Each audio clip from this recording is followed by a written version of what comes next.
You ever think you're living the dream? That was me. Married for 7 years to a woman I thought was my soulmate.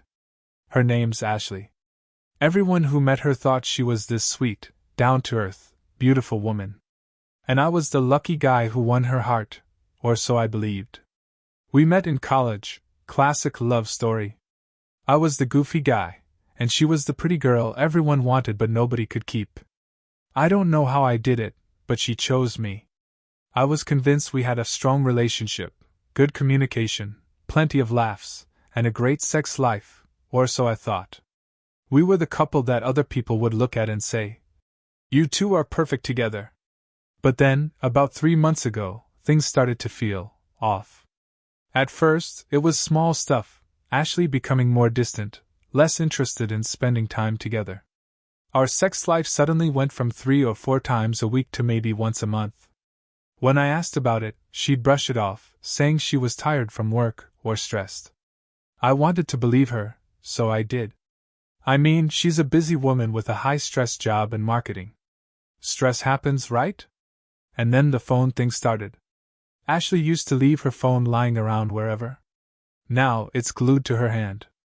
She'd take it with her to the bathroom, put it face down on the table, and she had started getting all these work messages late at night. When I asked who was texting, she'd snap back, "It's just Lisa from work."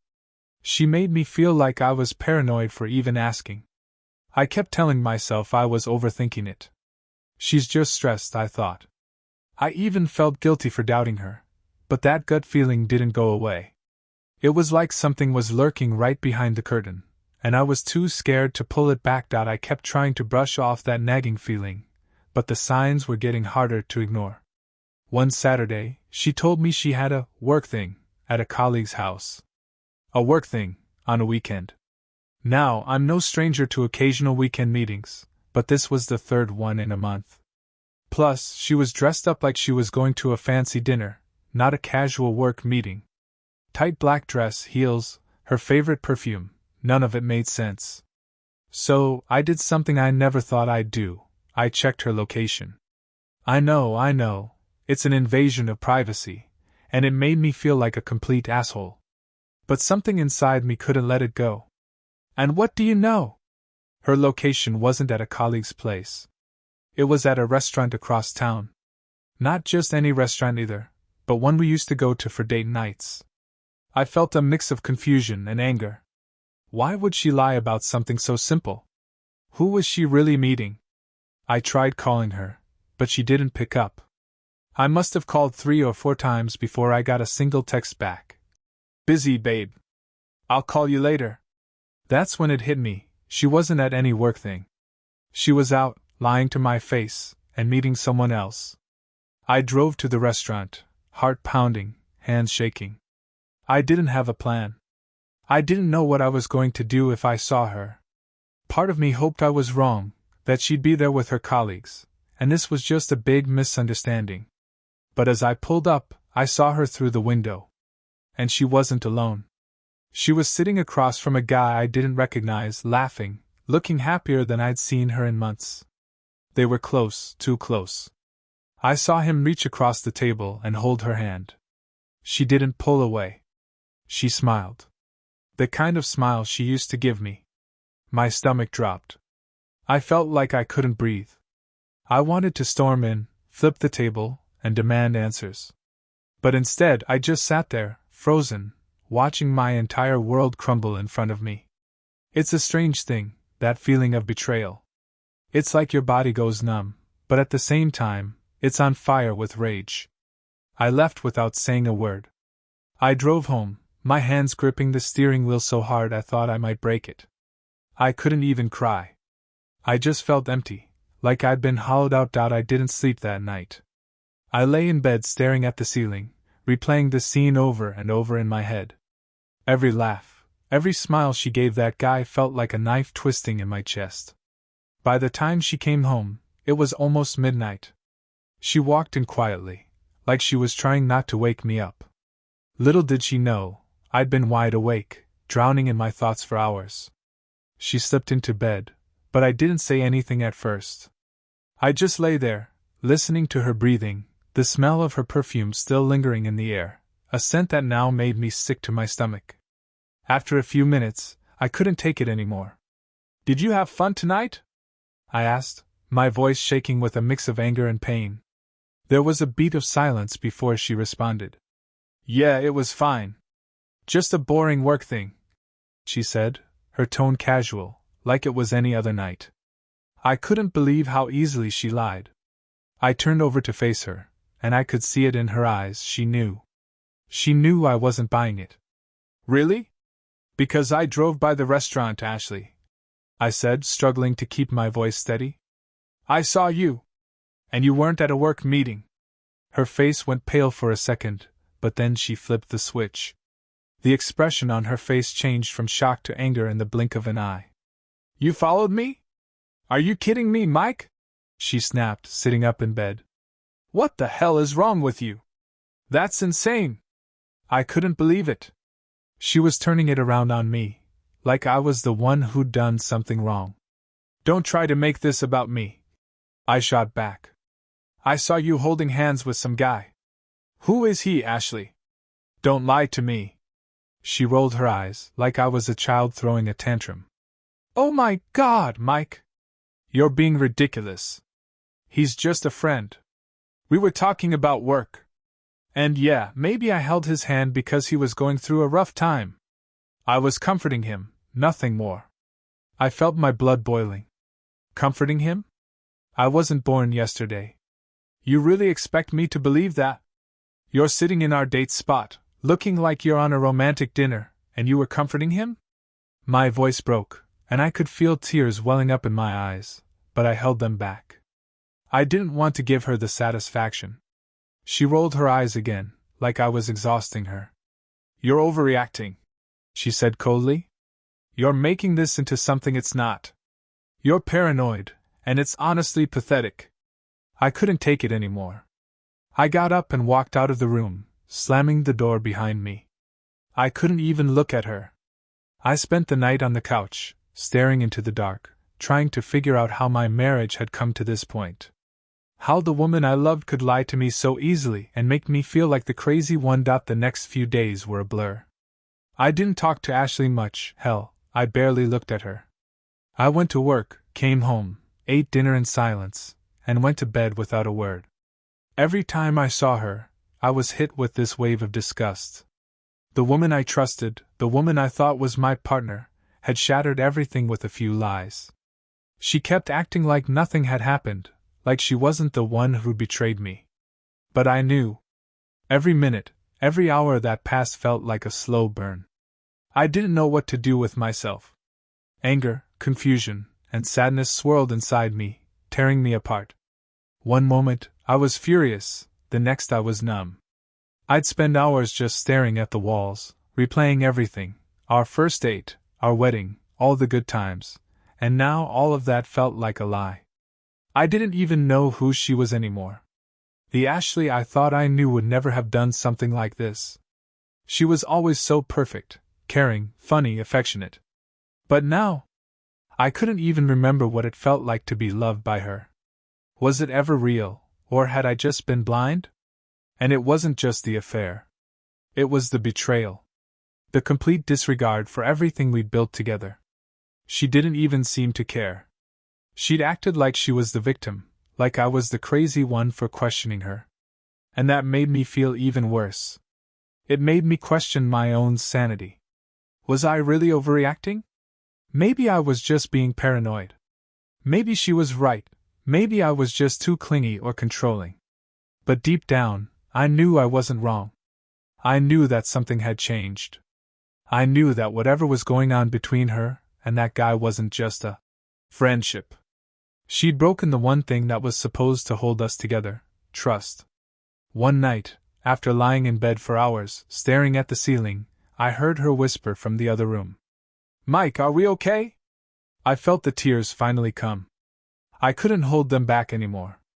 The pain, the hurt, the betrayal, it was too much. I wanted to scream at her, ask her how she could do this to me, but instead, I just whispered back. "No, Ashley. We're not okay. You've broken me." She didn't respond. And I don't know if it was because she felt guilty, or if she was just too tired of trying to make things right. Either way, she didn't try to fix it. She didn't try to fix us. And that, more than anything, told me everything I needed to know. The next few days felt like an endless pit of confusion. I went through every possible emotion: anger, sadness, numbness. I was like a shell of the man I used to be, constantly battling between wanting to burn the whole thing down and wanting to try and fix it. But deep down, I knew I couldn't fix this. Whatever this was, it was broken beyond repair. Ashley acted like we could just go back to normal.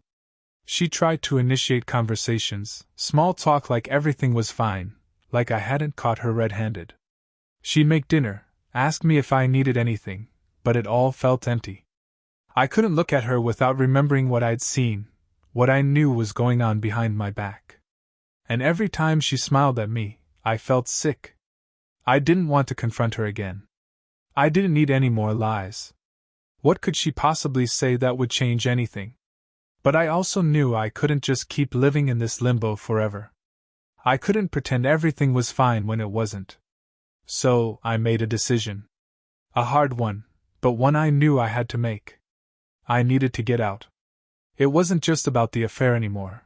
It was about the lack of respect. The way she'd turned everything on me. The way she didn't even care enough to try and salvage what we had. I started looking at apartments. I started making plans. At first, it felt like a weight was being lifted off my shoulders, but then the guilt set in. I was leaving the woman I thought I'd spend my life with. I was walking away from everything I'd ever wanted. Was I making a mistake?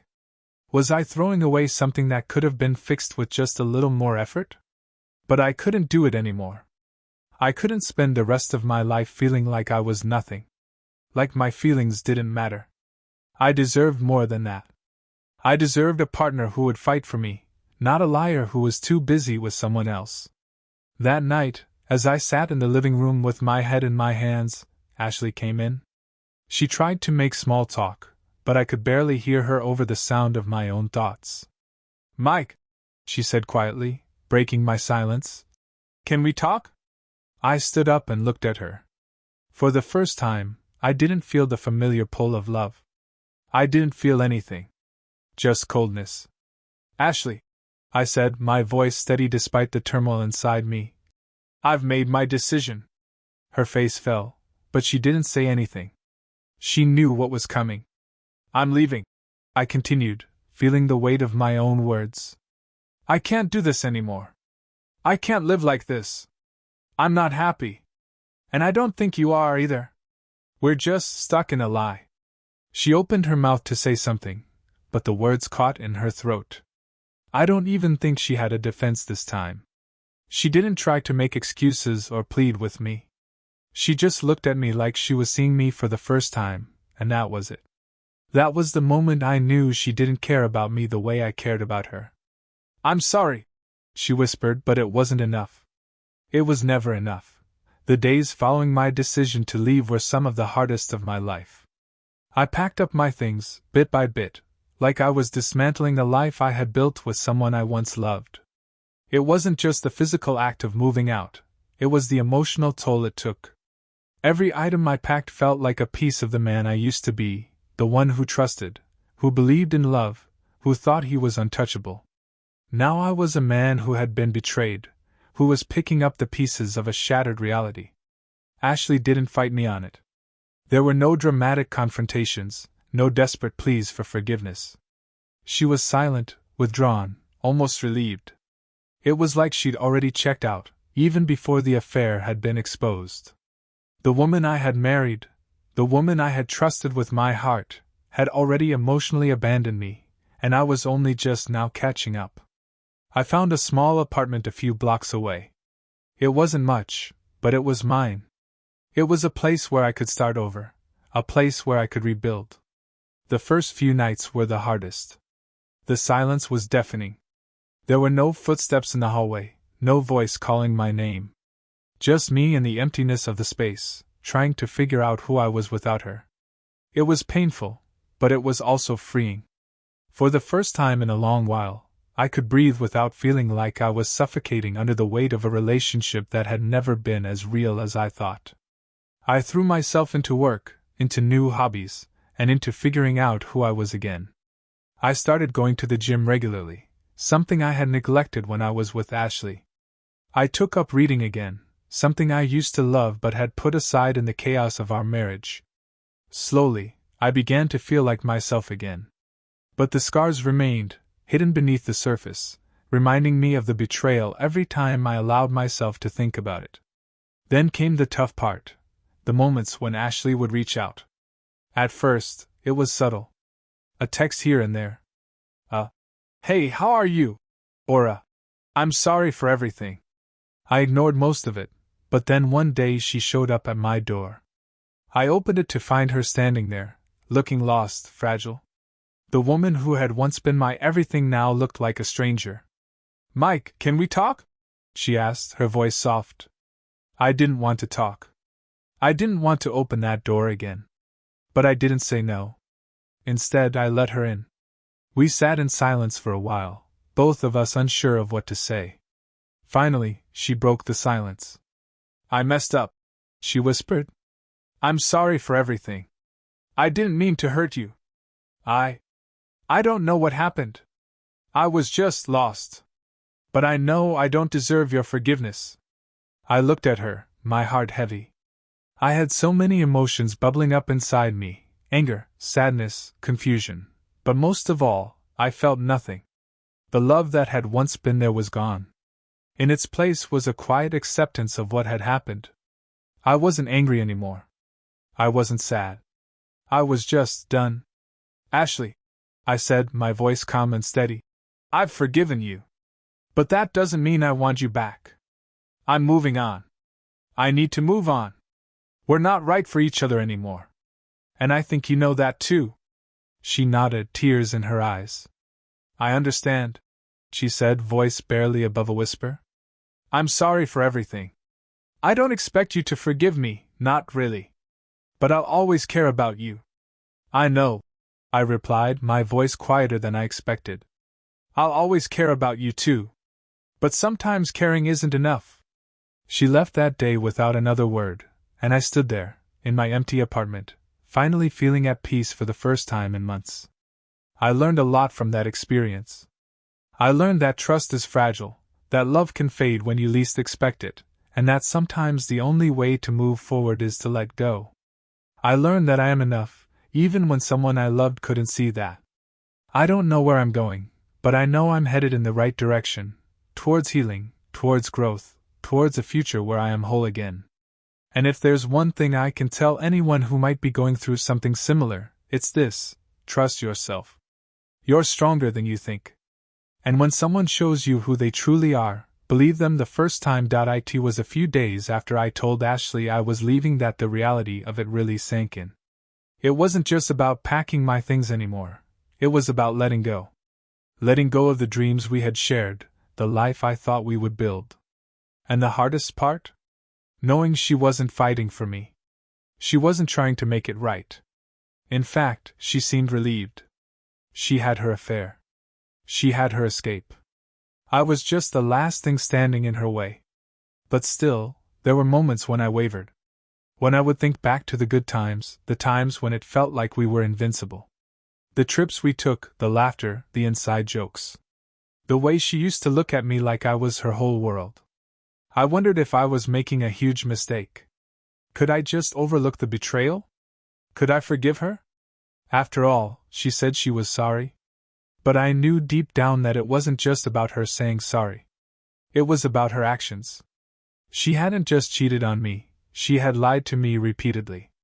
She had looked me in the eye and told me things that weren't true, made excuses, gaslighted me. She had made me question my own worth, my sanity.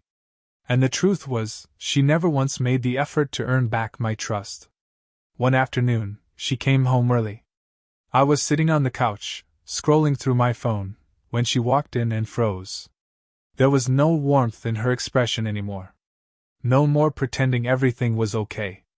I've been thinking, she said, walking toward me slowly. Maybe we can fix this. We can go to therapy. We can try again. I didn't look up. I didn't want to. I couldn't bring myself to. Instead, I set my phone down, my hands trembling. I've been thinking too, I said, my voice low but firm. And I don't want to try anymore, Ashley. I don't want to go to therapy. I don't want to fight for something that's already dead. You've already made your choice. You chose him. Her face twisted in frustration. It's not like that. You're making this worse than it is. I told you, I was just confused. I didn't mean to hurt you. But I don't want to lose you. You're the one I want.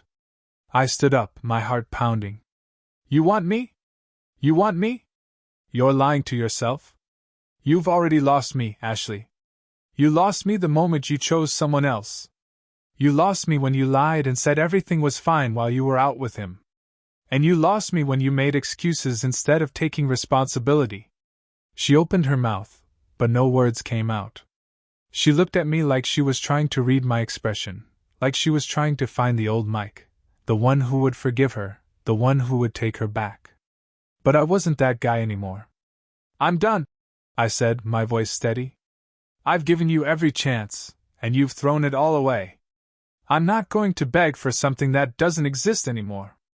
I'm not going to pretend that this is fixable when it's not. There was a long silence. She just stood there, looking at me, her eyes full of regret and something else I couldn't quite place. But I knew she wasn't sorry for the right reasons.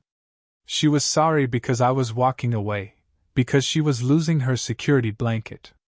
But not once did I hear her say she was sorry for the way she treated me, for the lies, for the betrayal. And that's when I knew for sure that I was doing the right thing. The woman I married, the one I trusted with everything, was gone. In her place was someone I didn't recognize, someone I didn't even like. I had given her everything, and she had given me nothing but lies. I'll pack my stuff, she whispered, her voice barely audible. But I didn't need her to. I was already packed. The only thing left was to leave. The days after the final break were a mix of relief and heartache. Moving out of the house, walking away from the life I thought I had, was harder than I could have ever imagined. But at the same time, I felt this weight lift off my shoulders, like I could finally breathe again. It was like being trapped underwater for so long and finally coming up for air. At first, I was angry. Furious that she had done this to me. Furious at how easily she had discarded everything we built. It didn't. Then came the moments of doubt. The quiet moments, late at night, when I'd be lying in bed, staring at the ceiling, and I'd start questioning everything. Was she right? Was I too harsh? Could we have made it work if I had just tried harder? But deep down, I knew the answer. I had tried. I had trusted her. I had loved her. But that wasn't enough. She had made her choice, and it wasn't me. I went through a lot of self-reflection during this time. I thought about my worth. I realized I had allowed myself to be diminished by her actions, by her lies. I had let her take away my confidence, my belief in myself. And now, in the silence of my new apartment, I started to rebuild. It wasn't I found comfort in the little things, reconnecting with old friends, going on long walks, spending time with my family, and working on personal projects I had neglected for so long. I focused on things that made me feel whole-agey. Eventually, in that moment, I realized something. Letting go didn't mean I was weak. It meant I was strong. It meant I had the courage to walk away from a relationship that no longer served me, even when it hurt. I didn't need her to validate my worth. I had to find that for myself. So here I am, months later, still processing the loss, but also proud of how far I've come. I've learned that love isn't enough if there's no trust, no respect. I've learned that betrayal cuts deep, but it also teaches you about your own strength. I've learned that I don't need anyone else to define me. I'm enough on my own. And that's something I'll carry with me for the rest of my life. If anyone reading this is going through something similar, know this: you are stronger than you think. You don't need to hold on to someone who doesn't respect you. You deserve love, trust, and honesty. Never settle for less. It may hurt now, but in the end, It's worth it.